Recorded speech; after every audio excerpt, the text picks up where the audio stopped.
Ok, siamo in diretta perché il mio iPad è in italiano per qualche motivo. Well, we're now online. We're going to see Guillem's Sales Vilalta's presentation right now. He's actually from Catalonia, but he's researching now in Madrid, in Spain, right? In Portuguese, in English. So Guillem, I apologize because I don't have your text right now. Just one second. Moment. Here. Guillem's gonna talk about the Cartesian-Leibnizian philosophy, Christian Wolff's German cosmology, which is actually a very, very interesting topic. From 1720, I guess you're gonna tackle the Deutsche Metaphysik, right? Yeah, great. Then the floor is yours, and we're eager to hear you. Okay, so thanks a lot, Emanuel. Muito obrigado novamente a toda a equipe por essa iniciativa tão bonita. Prometo que em futuras ocasiões vou me esforçar ao máximo para fazer isso em português. But okay, I jump now into English, not capable of speaking fluid Portuguese yet.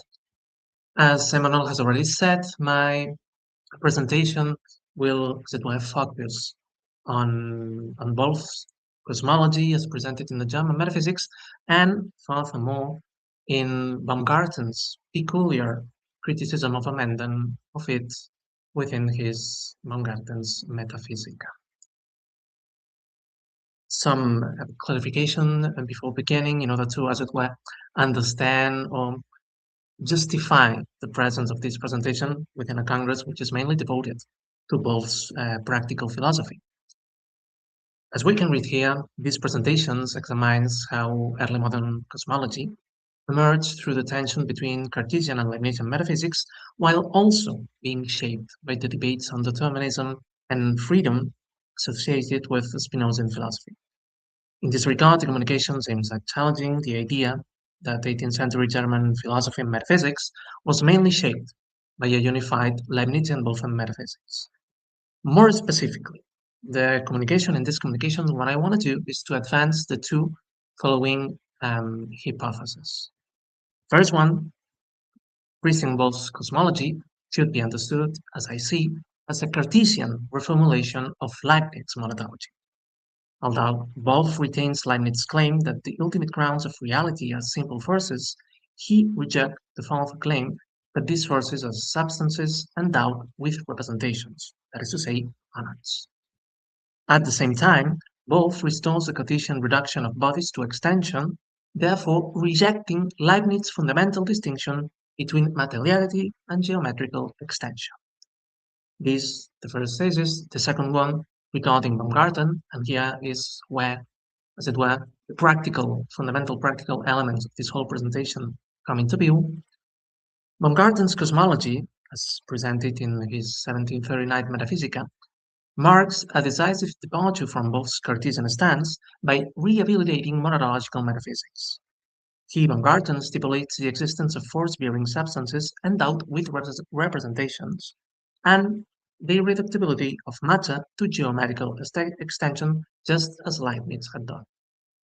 This restoration of a strictly Leibnizian foundation to cosmology also addresses the concerns about necessity, determinism, and systematic connections to Spinoza's Ethica haunting the immediate reception of Wolff. So, as it were, the practical interest of these presentations has to do with this integrate and fundamental connection between major and great metaphysical themes within the period of the Enlightenment and the practical concerns mainly connected to the reception of Spinoza. Consequently, to this end, to as it were argue for all that, the presentation will be divided into two main sections. The first section will be devoted to Wolff's cosmology as presented in the German metaphysics, and the second will be devoted to Baumgarten's Leibnizian reformulation of that cosmology. So, with all these clarifications, I'll proceed with the first part on Wolff's cosmology as presented in the German metaphysics. The notion of a Leibnizian Wolffian philosophy is itself an early historiographical construct, coined by Bilfinger in his 1725 De Lucidationis Philosophicae, and popularized by figures such as Hartmann and Ludovici, it encouraged the view of Wolff as little more than a systematic expositor of Leibniz's ideas. This narrative found one of its most influential formulations in Hegel's Lectures on the History of Philosophy, where Wolff and his followers, including figures such as Baumgarten himself and even Mendelssohn, are dismissed as merely extending a pedantic and sterile version of Leibnizian philosophy. Modern scholarship on Wolff's metaphysics, particularly since the publication of his Gesammelte Werke, has done much to challenge this interpretation. As it seems to me, the historical inaccuracies of an alleged Leibnizian Wolffian philosophy become particularly apparent in the case of cosmology.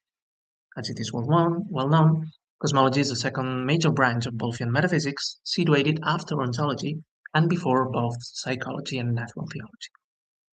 In cosmology, I say, some of the most significant divergences between Leibniz and Wolff come into view. Wolff's cosmology, presented for the first time in a systematic way in his 1720 German metaphysics, rests on an ontology that distinguishes between composite and simple beings. Whereas composite bodies are extended and spatially structured, simple beings are unextended substances endowed with an internal force that constitutes their essence, accounting for their persistence through time and their changes. Wolff argues, by means of an epistemologically motivated reductio ad absurdum, simple beings must exist as the ultimate grounds of composite bodies.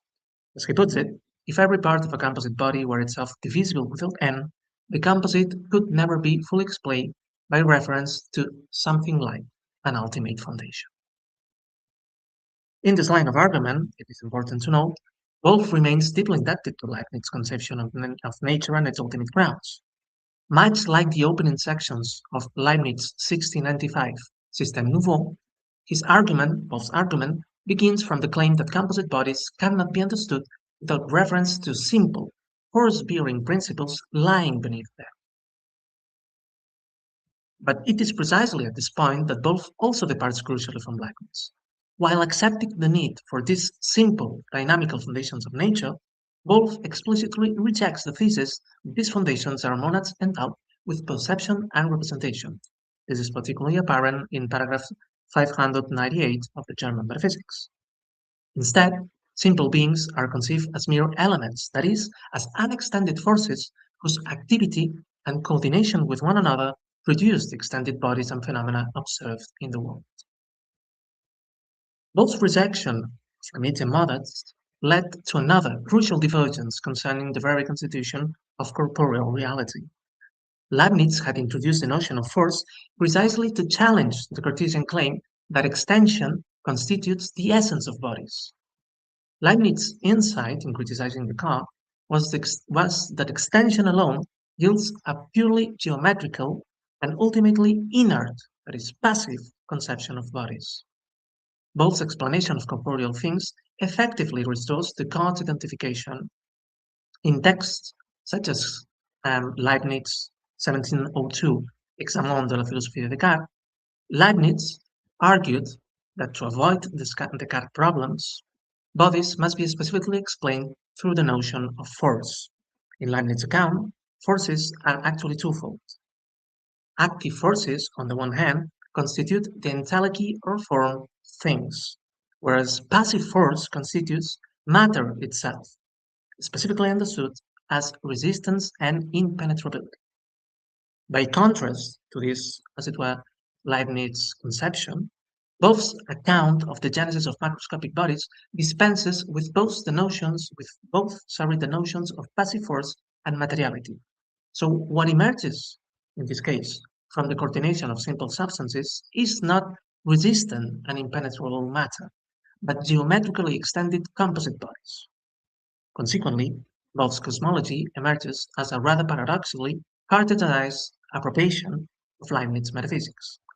While Wolff retains Leibniz's reliance on forces, it also abandons a crucial motivation that led Leibniz to articulate his new physics precisely in opposition to Descartes and his inert conception of matter. Both attempt to simplify Leibnizian monadology by stripling simple substance of representations, and also by eluding passive forces to account for bodies, generated further tensions within his cosmology, particularly regarding his conception, Wolff's conception, of the world as an interconnected whole of composite bodies. For both, the world remains metaphysically contingent, since God could have actualized a different order of things.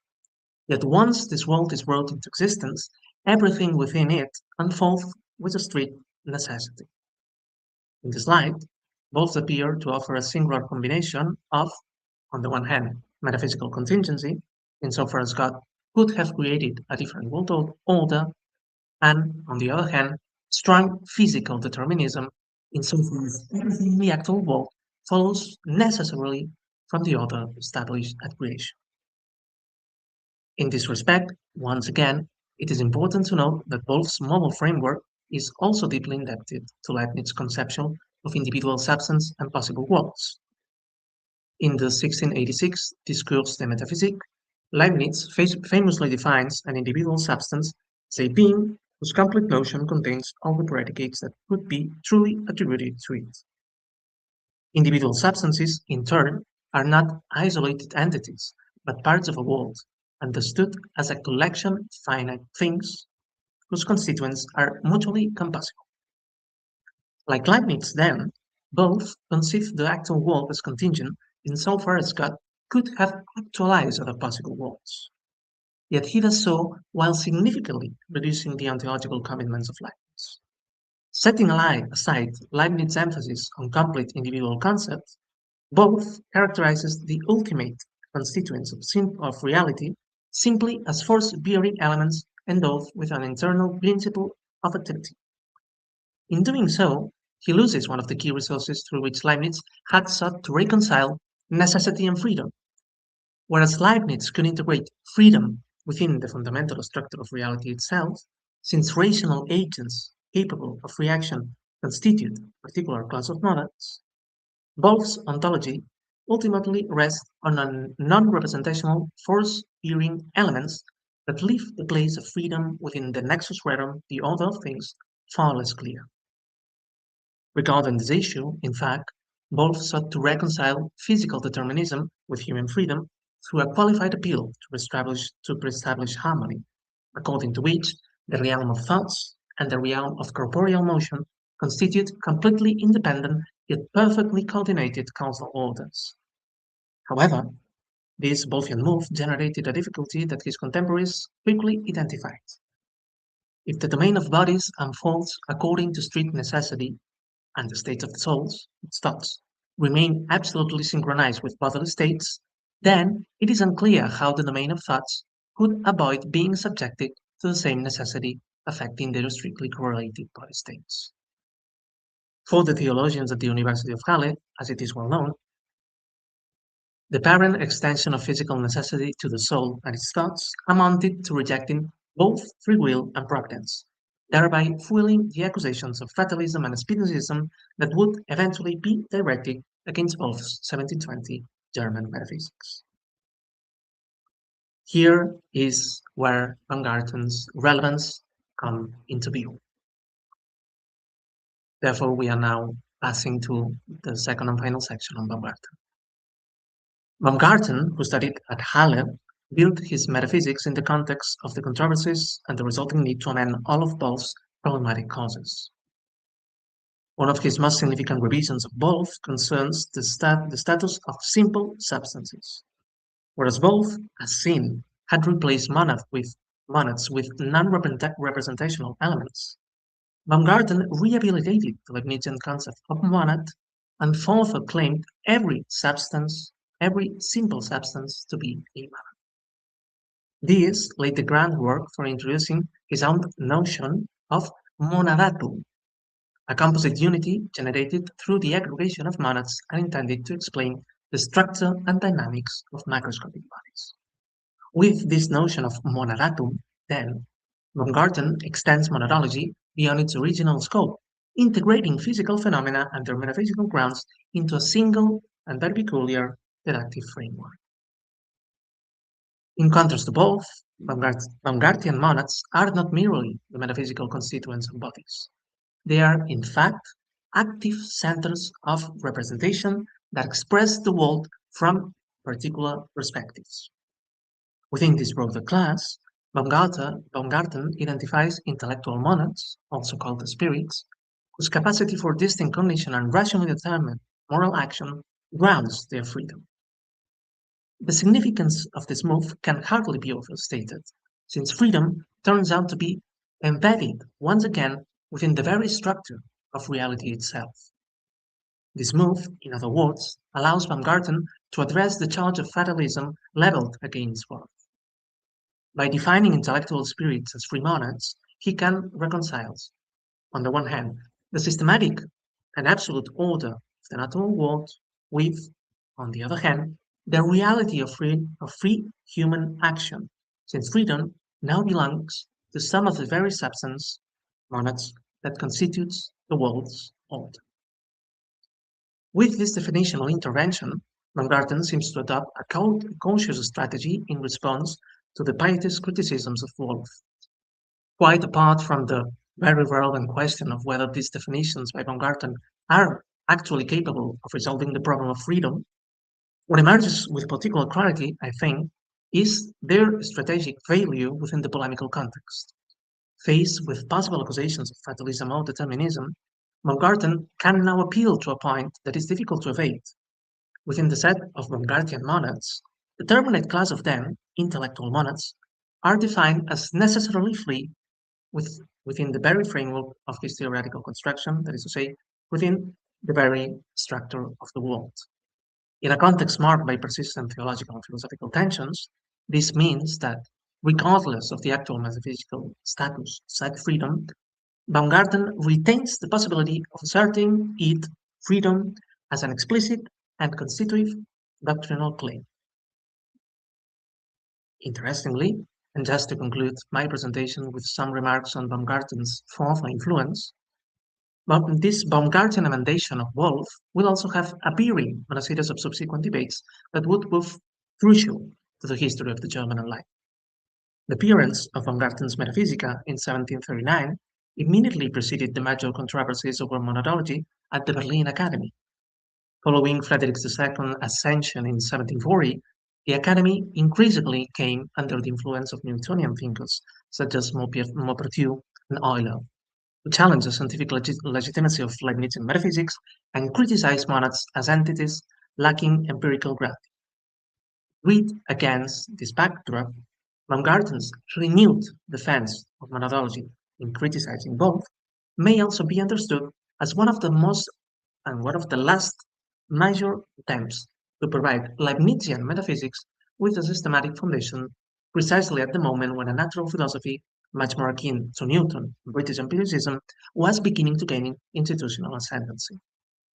Read in this context, and finally to conclude, Baumgarten's Metaphysica represents one of the most ambitious attempts of the German Enlightenment to defend the legitimacy of metaphysics against mechanistic and empiricist trends within the early 1740s by doing a peculiar defense of Leibnizian metaphysics at the same time by criticizing or amending Wolff's peculiar version of it. That's all from my part. Thanks a lot. We'll listen.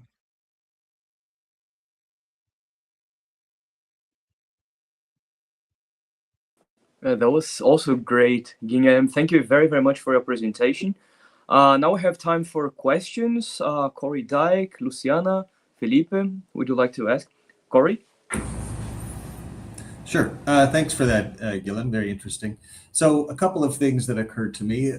So what you're right, I think, when you said at the outset that if the term, the moniker, the designation Leibnizian, Wolffian, if it's ever been clear that it doesn't apply so well to Wolff, it's in the context of the cosmology. But I would argue that the departures from Leibniz in Wolff's cosmology, such as it was in 1720, it was still rather undeveloped, that those departures are actually downstream of the the departures that have already occurred in the Deutsche Metaphysik, right?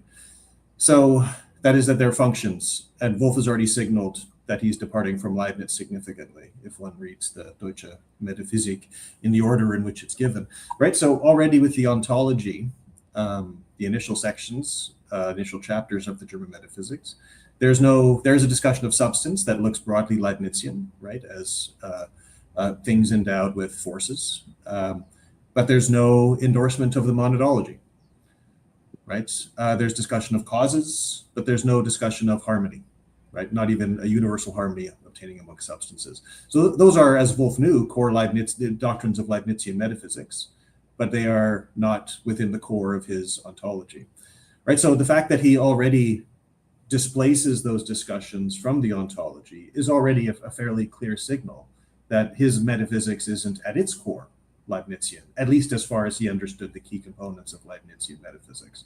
So you're quite right that this all of a sudden becomes undeniably clear in the cosmology, but already in the ontology, Wolff has signaled his differences with Leibniz. And I should say too, relatedly, that Wolff he was rather late to even thinking that cosmology was a part of metaphysics as such, right? So even in the Ratio Praelectionem, he's still talking about metaphysics as the science of God and the human mind, right? De mente humanae et Deo. And cosmology is just added seemingly at the last minute because Wolff wants to have, and this relates to Luciana's and Felipe's presentation, because Wolff wants to have a discussion of the world to prepare for the discussion of God, right? We need to know what the world is, and the fact, and specifically that its essence is, or that its nature is contingent, that its existence is contingent, in order to prove God's existence in the last chapter of the German metaphysics, right? So it's really only in service of that later discussion that Wolff adds a cosmology in the first place. So it seems very much an afterthought, and the departures, I would say, the departures from Leibniz in the cosmology are really a function of things that he signaled earlier.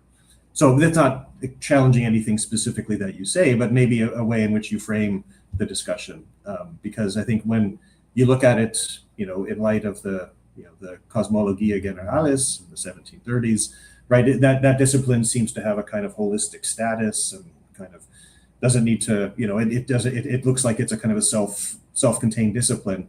But at the stage of the German metaphysics in 1720, which is what you're focused on, it's very much in its development and in its initial stages. So the second question, you can respond to that if you like after. But the second question then, now it's escaped me. What was it? Or maybe I'll give you a chance to respond, and that'll jog my memory as to what my second point was. Okay. So yeah, and I basically agree with your remarks, Professor Dijk. In this regard, precisely in our working group, precisely with Felipe and other people on Baumgarten's Metaphysica, what appeared to me as especially clear in the last, as it were, sessions in which we were discussing precisely Baumgarten's cosmology was the fact that, as it seems to me, Wolff's cosmology, particularly the Latin version, the second Latin version, which, as you said, appears to be quite, or basically a sort of independent, as it were, philosophical discipline. What Wolff is doing in this, as it were, extended cosmology, it seems to me much more like a kind of partial vindication of Newtonian approach to physics in contrast to a Leibnizian account. What we find in the Latin Cosmologia Generalis is basically mathematical stuff regarding and concerning the laws of motions, the specific mathematical function of the laws of motions. And in this regard, there is a really interesting contrast to Baumgarten's Leibnizian cosmology in this regard, because what Baumgarten is doing in the cosmology is, as it were, a metaphysical reflection on the ultimate foundations of nature and reality, which seems much more akin to Leibniz monadology and Leibniz project or plan to offer a deep and definitive metaphysical foundation for physics, while Wolff, on the other hand, doing something quite apart and developing a kind of independent or autonomous cosmology apart from metaphysics. What Wolff is doing there is basically, as I see it, Newtonian physics, so to speak. Yeah. Okay. That's good. I mean, so you're right on the contrast between Baumgarten's and Wolff's approach to cosmology. I might differ as far as the Newtonian character of it, but I'll have more to say about that tomorrow when I talk about Wolff and Locke and Newton. Yeah. The second point, though, I did remember is that so it's one thing to this came out more in your kind of your introduction than it did, as far as I could see, in your presentation itself. But you're saying that Wolff rejects kind of Leibnizian monadology and falls back into a kind of Cartesian perspective in identifying matter with extension. And it seemed to me that the options for Wolff are a little more nuanced than you present, right? So clearly Wolff rejects, or at least views as speculative, Leibniz's claim that all substances are endowed with a representative force, right? So he doesn't reject it. He just says we don't have evidence for it, right? And this comes up again in the correspondence with Leibniz. He's saying what basis do I have to suppose this? And Leibniz is just saying it's just metaphysics. It's what's the case. But Wolff wants more by way of a kind of scientific justification, right? What does this help me explain by assuming that this is the case? So he rejects that's the strongest form of monadology. But it seems that there's a level below that he does accept, which is that reality, material substances ultimately consist of substances endowed with force. And that is distinct from the Cartesian position, which would be to take matter extension as ultimately passive, right? So he can reject Leibniz, or at least not be on board with the most speculative version of Leibnizian monadology, but still accept a monadology of sorts, monadology light, or whatever you want to call it, which strikes me as importantly different from the Cartesian view. So I just wasn't sure. Maybe you can just clarify your position on that, because as I said, it seems stronger in the introduction and there's less emphasis on this in the presentation itself. Thanks a lot once again for this very interesting question. Yeah, this is the difference, or the departure from the Wolffian departure from Leibniz, this Leibnizian notion of force is very subtle because, as it were, it involves a very peculiar, specific distinction made by Leibniz between passive forces and active forces. This distinction does not appear in Wolff's German metaphysics, although it does actually appear in Wolff's late Latin cosmology. This distinction in Leibniz's account, particularly in texts as the aforementioned Examen de la philosophie de Descartes, this distinction aims at explaining, as it were, the reason why in the natural world what we can see are individual and specific bodies endowed with resistance and impenetrability. That is to say, active forces are, in Leibniz's account, active forces are like basically monads. That is to say, this internal principle of activity that accounts for, as it were, the individuality of a specific thing.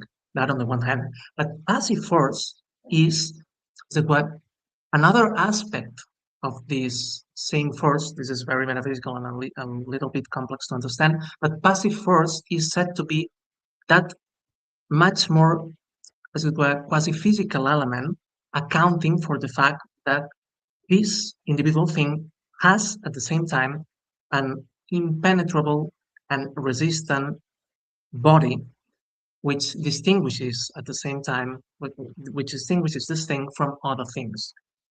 It is in this regard, as it were, it is regarding Leibniz's use of this subtle distinction between active and passive force that Wolff differs from Leibniz. Why? Because in Leibniz, in Wolff, this distinction does not appear.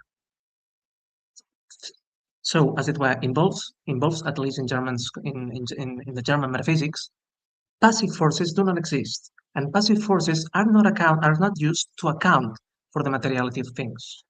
Wolff's, as it were, explanation of bodies simply relies on the existence of mere forces with no distinction between active and passive forces, and these forces in general are the ones which, by acting and coordinating themselves, give rise to extended composite bodies. But this distinction, this Leibnizian distinction, which accounts for matter, is the one which is not appearing in Wolff's German cosmology.